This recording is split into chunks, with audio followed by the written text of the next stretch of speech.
Good afternoon, YouTubers. Oh, wow. The neighbor has his beautiful Cadillac. Wow. Haven't seen that car in a long time. Anyway, topic of discussion today. Two things. One, a quick update on the track visit Wednesday night. I went back to Orlando Speed World with the drag radials. For anybody that's tuning in for the first time, normally I run the car on street tires. I've got a 275/40 rears on the car. They're Atturo AZ850s, and they work pretty good. I've gotten the car to been $11.99 at 116 on those.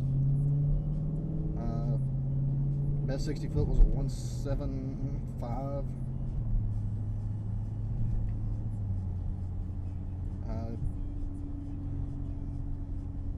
The drag radials I've got for the car are the M&H Racemaster 275/50.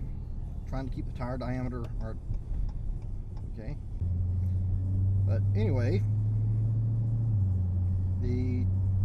there are 275/50 17s mounted on Ford Mustang Cobra R wheels. Yeah, I know, Ford wheel, Dodge. The inside hub's been opened up, or the inside bore of the hub's been opened up a little bit to fit over the Dodge hub, so they fit fine. And they actually clear the calipers on the Scat Pack, which was the big thing. They're also a 17x9 wheel, which gives me a lot of room to spread the tire out.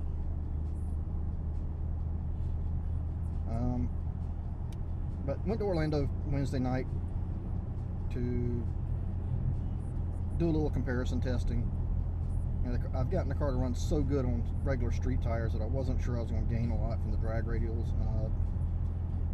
First outing to Gainesville really wasn't that spectacular, but that's Gainesville. They're a test and tune. They don't prep, so even drag radials have a hard time getting a grip on the track. Orlando, not the case. Aussie's guys usually do a pretty good job of prepping the track. If nothing else, it's consistent. They'll get out there after running all the lane, after running the lanes once or twice, they'll get out there and brush it, drag it again. So they keep the surface in pretty good shape. But decided I want to do a little comparison testing. I mean, if the results weren't, I'm not going to say spectacular, but if there wasn't enough of a difference between the drag radials and the street tires, then I'm probably going to end up selling the drag radials.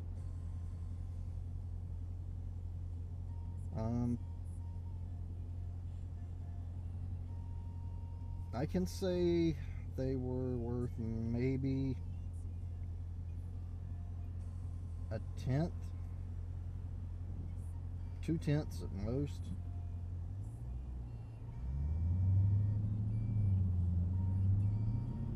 I mean, the air density wasn't great anyway. It was started out right around 1500 and dropped he dropped to 1100 by 11 o'clock when they closed down. I know some of you northeastern guys that like to go to like Maryland International or Cecil or some of those good tracks are going to be like, holy crap, you're racing on top of a mountain at that DA. Yeah, pretty much. And it really sucks because the track elevations are 100 foot above sea level.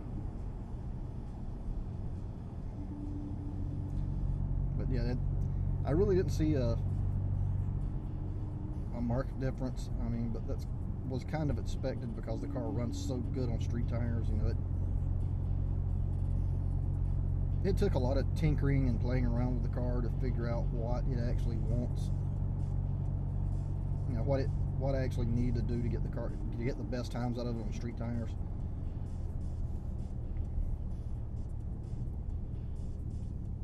So it's kind of a wash. I mean, I've had the same 60 foot on the street tires that I had on the drag radials, which was a 174.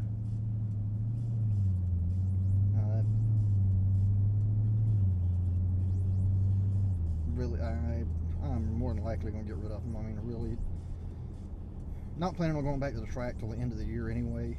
We're getting into that. We actually had a spring this year, and temperatures have stayed nice and mild. Like right now, it's 81 degrees out. But by next weekend, they're saying it's going to be back in. We're getting back to normal. It's going to be upper 80s, low 90s, which means warm, miserable weather has returned. And that means no go to the track for me. I mean, it really doesn't make any sense to. The car doesn't run, you know, its peak numbers, and it's just miserable for the person driving the car. I mean, there's really no sense in it. You know, if I was going to bracket race the car, yeah, I'd put up with it, but no, I'm not going to bracket bomb it this summer. Probably not going to do much to the car other than drive it.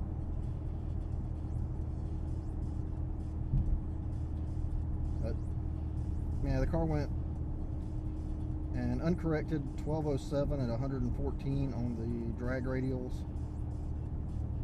and an uncorrected 1214 at 114 on the street tires. There was only 0.04 difference in the 60 foot 1748 to a 1788. I only made 2 street tire passes, so I could have, if I could have made another pass or 2, I probably could have ran the same, almost the same exact time on street tires as I did on the drag radials. So yeah, I mean, proof's in the pudding. It was, the track was in good shape, and the ETs really don't, I mean, there's no real reason for me to keep run the car on drag radials again. At least not until I get the thing tuned. I think that's the biggest limiting factor right now, is the factory torque management is reeling the car back, especially if you're on a sticky tire. I think it kind of pulls the car back a little bit once it senses a high torque load on the drivetrain. And you really can't feel it, but I know it's doing it. The other thing I wanted to discuss is, not sure how many people watched it, but I was at work, but I watched the live stream of the unveiling of the SRT Demon. And all I can say is, holy shit. Dodge just dropped another nuclear weapon on the car world. It kind of reminds me of late 2014 when they, or actually spring 2014, when they unveiled the Hellcat and turned the automotive world on its ear. Well, they just did it again. 840 horsepower, 0 to 60 in 2.3, 0 to 100 in 5.1, which is quicker than most cars get to 60 miles an hour. It's just nuts. And NHRA certified 965 at 140 in the quarter, which promptly got the car booted off the track because it doesn't have a full cage. And I've seen the thing about this, I've seen a lot of people trying to compare, and it's got to be Ford and Chevrolet guys that are all butthurt, but I've seen a lot of Facebook posts and rants about trying to compare it to a Cobra Jet Mustang or to a Copo Camaro. People need to understand, the Demon is a street legal 9-second car with a VIN number, full federal safety equipment intact. I mean, it's got all the airbags, it's not gutted, it's not stripped. Okay, so it's missing the passenger seat and rear seat. Woo fucking who. Yeah, stop your frickin' whining. Dodge just dropped a big fat, they just dropped the mic on everybody. It's not a drag car. I know what Tim Kaniska said at the unveiling. Yes, it is a street legal drag car, but it still has street car amenities. It's not a full-out competition car like a Cobra Jet or the Copo Camaro. If you want that from Dodge, order a drag pack. That's their factory drag car. That doesn't come with a VIN number, like the Cobra Jet, like the Copo. Those are not street cars, they are drag cars. And as such, they do not have VIN numbers. The Demon has a VIN number. It has a full factory warranty.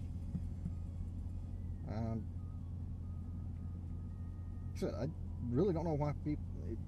Only thing I can figure is a lot of hurt feelings. They probably thought all this talk of the Demon was just freaking smoke show and Dodge trying to blow sunshine up our ass, but hello, surprise. I'm sorry. Put a band-aid on your little hurt feelings and shut it.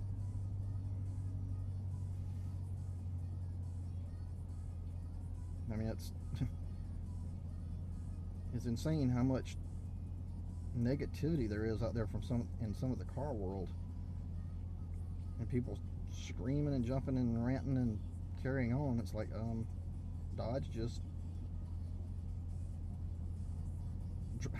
I mean, this is like the ultimate Hellcat.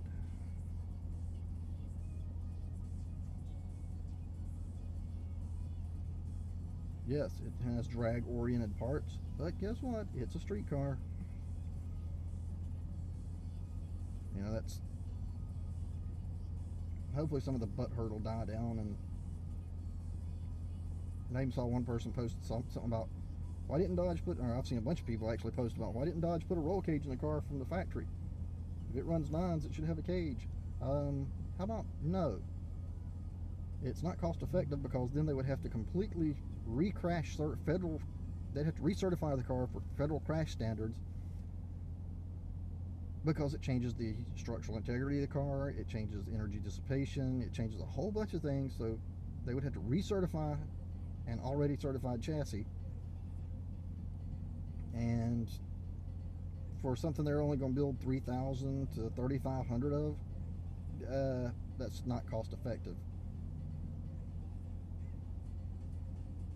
I mean, why? Plus, then you've got to have the cage recertified every 2 years. The harness has to be recertified or changed out every 2 to 3 years. I mean, there is just a whole lot of extraneous stuff that goes with having a cage in the car. And what's even funnier is people are complaining about that. Well, how many cars are capable of running, how many factory cars are capable of running quicker than 1149 in the quarter mile? Quite a few that I can think of. And guess what? 1149 requires 4-point harness and a 6-point roll bar minimum. I can't see some guy that just paid $130,000 for a GTR that gets one pass and they tell you, oh, wait, nope, you gotta leave, you don't have a roll bar. He's going to tell them to politely fuck off.